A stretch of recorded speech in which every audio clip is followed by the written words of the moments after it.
Hello. In position statement number 3, we're talking about the relationship between young children learning and the use of materials. And of course, being in a Reggio inspired environment with Boulder Journey School and being in this program, I, of course, value the materials and the setup. Um, I think it is really vital that we have nature based materials and keep it simple. I really, really appreciate that Reggio seems to value these things as well. And keep, since I work with infants, we're really keeping things simple. Um, and I believe that the role of the teacher with regard to the collection, preparation, and offering of materials is, as I've shared, nature based, keeping it simple. Um, I think it's really vital that we have things accessible. I think it's a little wild when teachers will place um, materials in a classroom that are not available for children to use. Um, and I also believe that there is certainly a piece of ownership that children deserve with their materials, and also respecting those materials, keeping them safe, and valuing them and taking care of them.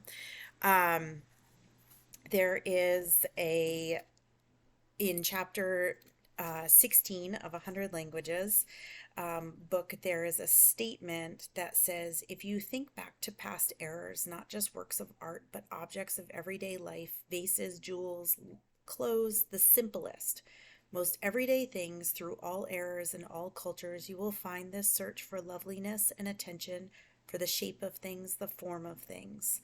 I continue to believe beauty constitutes salvation for men and women.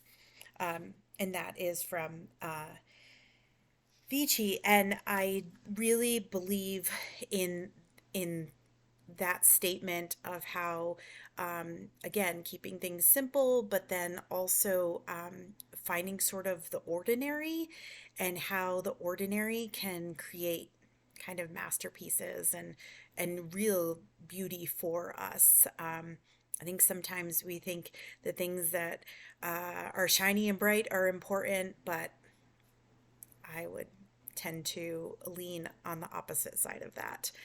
Um, I think materials have this sort of issue with educators when we think about cleaning up and what will our role in offering these materials be.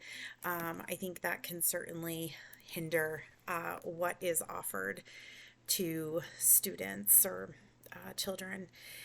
Um, let's see the other questions here. How does technology play a role in material in the classroom? I think allowing children the opportunity to explore is certainly a piece of that. And you never know what's going to come out of it. So, in thinking about technology, we think a lot about, I think, science, usually, typically. But again, in chapter 17, page 306, it's stated, is this art? Is this science?